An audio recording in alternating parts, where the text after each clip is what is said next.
Hey guys, welcome back to another episode of The Wi-Fi is Out with me, Double T, and my friend Eros. Hey, what's up, everybody? Welcome back to another episode. It's good to, be here. We've got quite a few video game updates for this episode, but we're going to start with what Double T has.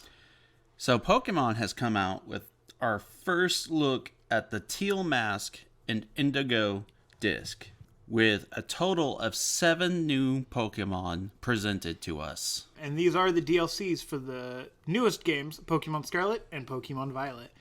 And my boy, can I say, it looks like it's going to be a blast. The first one's going to probably be more exploration. Second one looks to be more like a battle tower. I did get that. The first one definitely looks like it's going to be a lot more storyline. Hopefully an entire new area or region or something to explore. The second one with the battle tower, I'm also along the same, thought process there. It doesn't look like we're going to get a whole lot of exploration for new areas unless they do some sort of underwater area. Because it looked like Blueberry Academy, which is where we'll be going for that DLC, is just in the middle of the ocean. Oh, I didn't realize that. Yeah, underwater, that could be fun.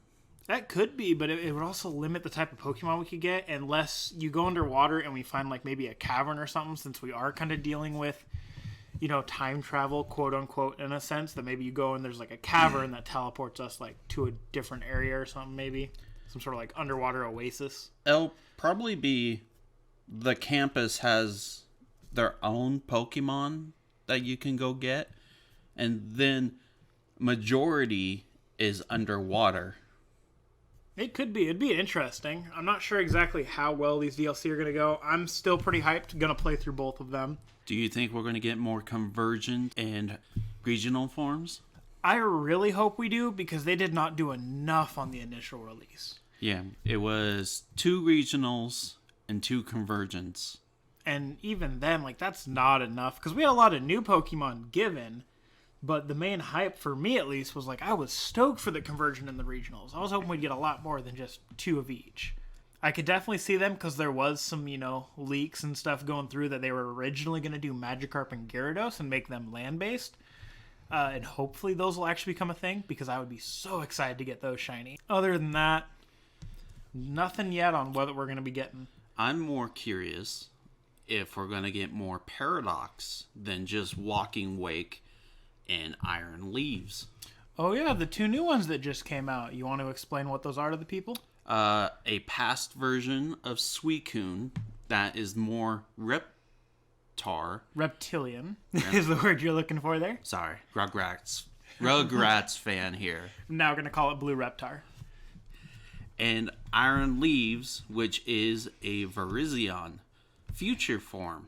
So just to clarify for everyone, the Walking Wake is in a way a Scarlet exclusive, whereas the Iron Leafs is a Violet exclusive. However, they're in raids only, so you can get either version regardless of which version of the game you have. It just means that in order to get the other version, you either have to know someone who has the other game so that you can do a raid from their end, or you have to do a random raid online and hopefully you get a good team and you guys can clear it. They're not the most difficult things. I went in with just a normal random Pokemon that was pretty decently leveled and did pretty good. Yeah, first try for me. But the question is, they don't look like the images from the Violet or Scarlet book.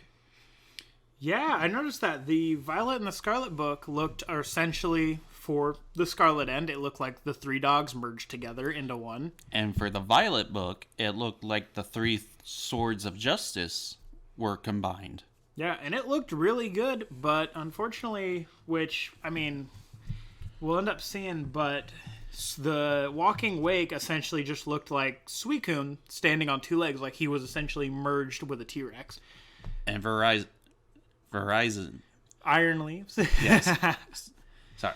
Iron Leaves just look like a Verizon. That's a phone. Virizion. Thank you.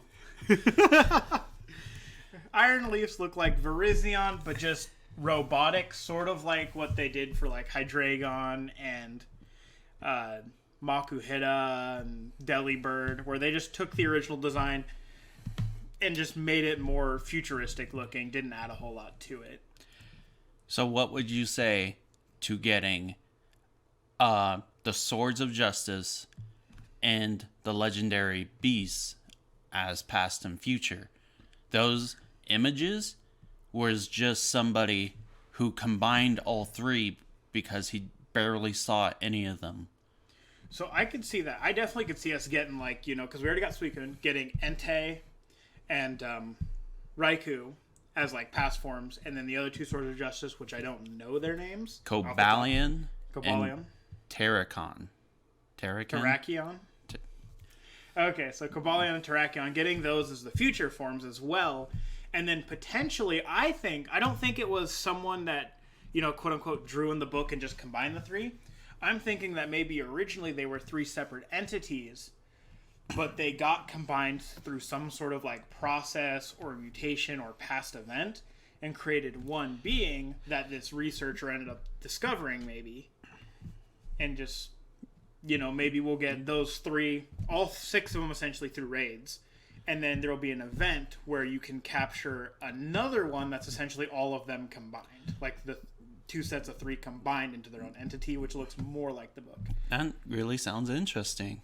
I'm really hoping, because that would be cool. The only concern I have is, like, what typing would that be?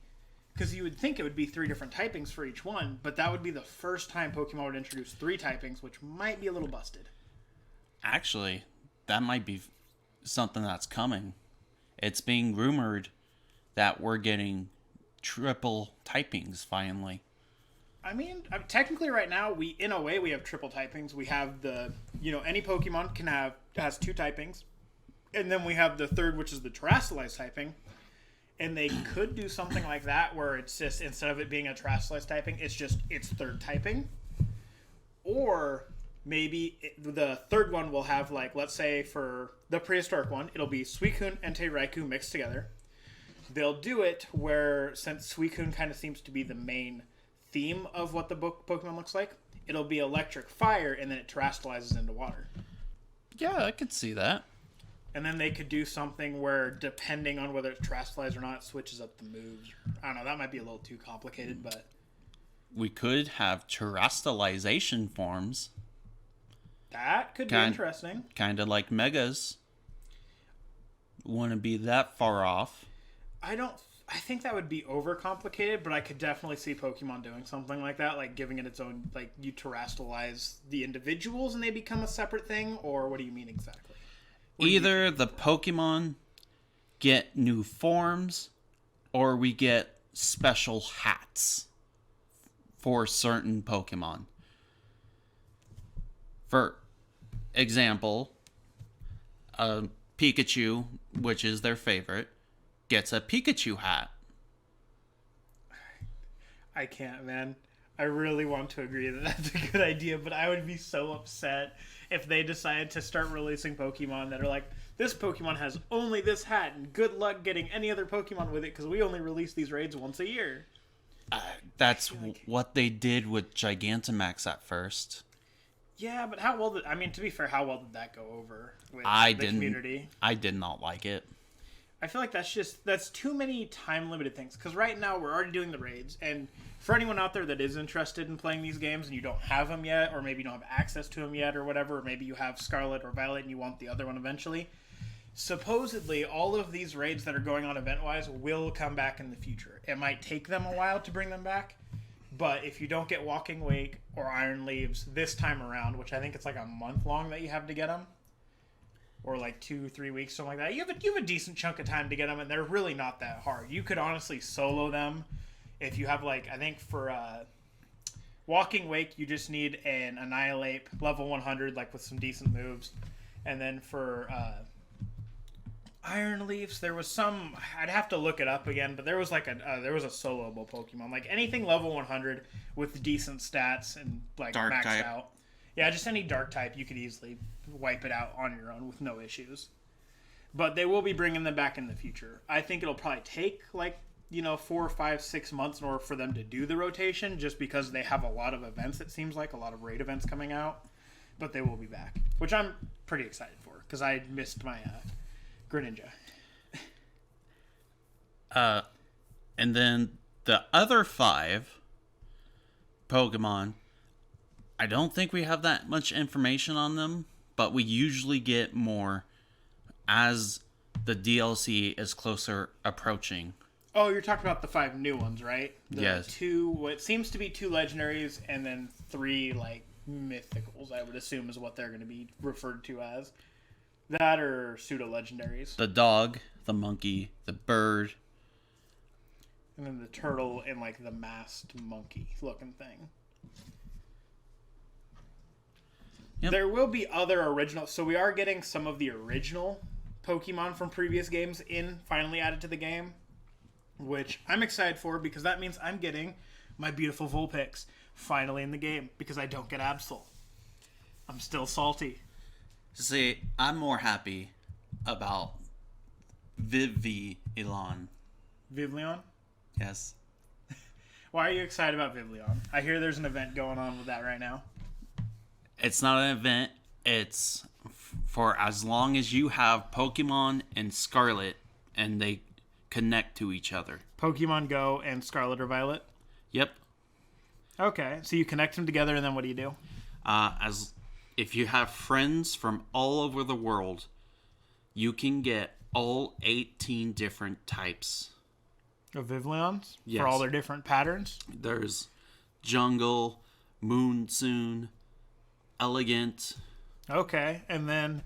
So, is this like the first big thing that you can get all of them for, or... When they originally came out, you had the trade from somebody, let's say Japan, Yeah. who had a different form than you.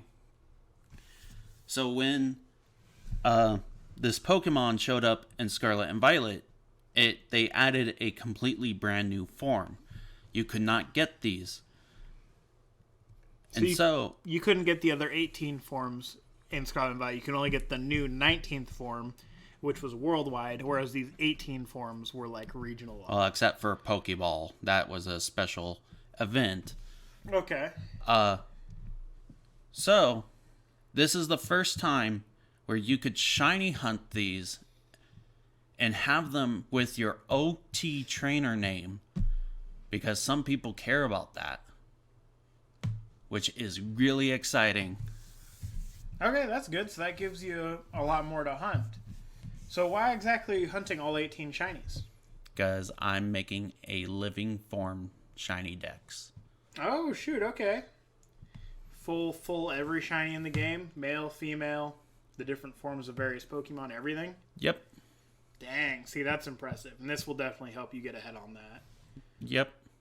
What else do we have? I think that about sums up the Pokemon. Are we missing an important event or information? Because I think that was the DLC, which we will supposedly be coming out this fall and this winter.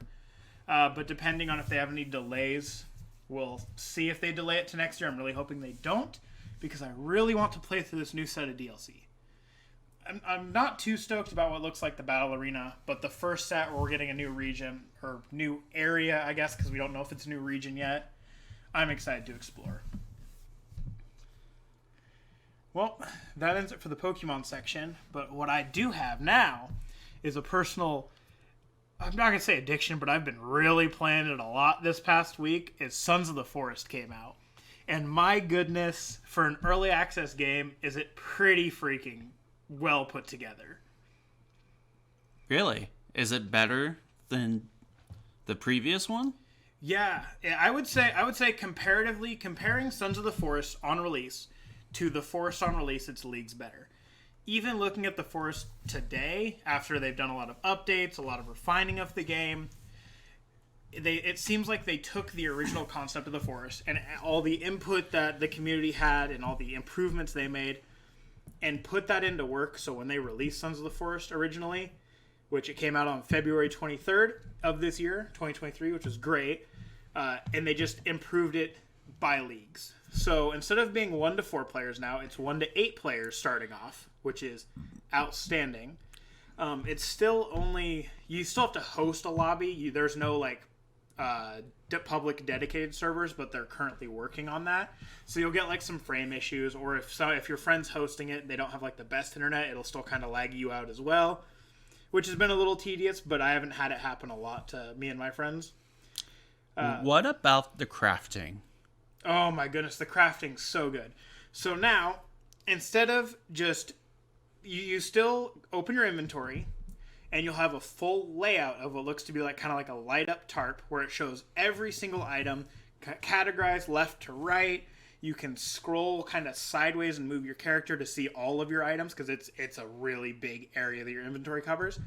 And then as you combine items, your character this time actually goes through and does the animation of combining the items. So if you make a spear, you got to put like 2 sticks, some tape, and then your like a little knife in the center. And you craft it, and the guy will actually like pick it up, tape the sticks together, sharpen the end of it to make a full spear. It is insane how much work they put into just the crafting section. But does it have feather and tray? Actually, no, it doesn't have feather and tray. But you know what it does have? Feather in bag. So when you actually go to trade with your friends, you walk up to your friend, you just hold the E button or whatever button you end up changing the hotkey to, and you just like hold out this giant bag with just like a section of the bag. It's like full of stuff, and you just like kind of throw it at them. It's great. I absolutely love it. It's been hilarious. And the building system is genuinely even better. So the building system in the forest, which I didn't play the forest for months. I only played it once, did my playthrough. It was enjoyable. Tried to play it with some friends, and it was just kind of like janky on how it worked and how it like processed. But the building system this time, you actually get to have full customization. You still have your blueprints that you can set up, and then you deliver the items to the blueprint area, and it builds it for you. But now you can free build. So you can take logs, you can cut them in half horizontally, vertically, place them in any array that you really want, and it goes based off of physics in a sense. So if you build and it won't hold, it's not structurally stable, it will fall down, which I think is the best, because it encourages you to actually be good at building and not just throw stuff wherever you want, like Minecraft. Which I'm not ripping on Minecraft, but like I love the realism of the building.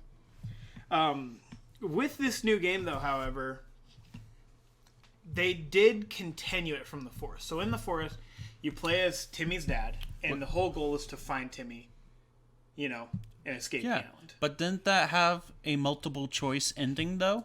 So it did. You could choose to save Timmy or not. However, the only real cutscene I believe you get at the end is when you save Timmy. You get a cutscene where Timmy's like 8 or 10 or something, a little older. And he kind of like, there's something going on with his arm where it kind of bubbles up like there's something inside of him, but not quite there. So what they decided to do, it seems, is they've taken that ending of the storyline and continued it. So you're now in the future a bit, but you're not actually Timmy, which I originally, when I was playing through, I thought you were Timmy. Like, as the main character, you were Timmy playing through, solving the thing. What it turns out is, and I'm not going to spoil everything, this is just for the beginning section, so you have to play the game in order to get the actual ending and know what's going on. But you're playing, I'm going to guess it's probably 10 to 15 years sometime in the future, maybe 20. But you're playing as just a separate soldier inside of a helicopter, and you're going to an island with the sole purpose of finding this billionaire, his wife, and their daughter, because they disappeared like almost 8 months ago, essentially, from when the story starts. Okay. And your goal as a soldier is you're going there with your unit, and you're supposed to find them or find the remains of them, and then get out and report it back to base, because nobody knows what's going on this island. And it is a separate island from the forest, which I find interesting, because this will now be 2 islands that you have cannibals and mutants on. Oh, that's weird. I thought it was the same one.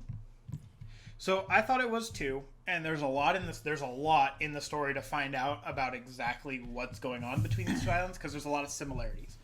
In the forest, you had your mutants, which were usually in caves, came out at night, a lot stronger enemies, really creepy looking. And then you had your cannibals, which were just kind of everywhere in the overworld. Obviously, they're just trying to kill you. In this one, however, you have 3 factions of enemies. So you still have your cannibals, except for I think they're called like villagers now or something. They're a lot more tame. They're not quite as aggressive early on. You've got what everyone's been referring to as the mud people, which are just random enemies that are separate from the cannibals that are just, covered in mud in order to like blend into their surroundings. They'll carry armor, but they don't really carry weapons or anything. They're just kind of basic. They leave you alone if you leave them alone. They're not super aggressive either. But then instead of mutants this time, they decided to go along the route of calling them creepies.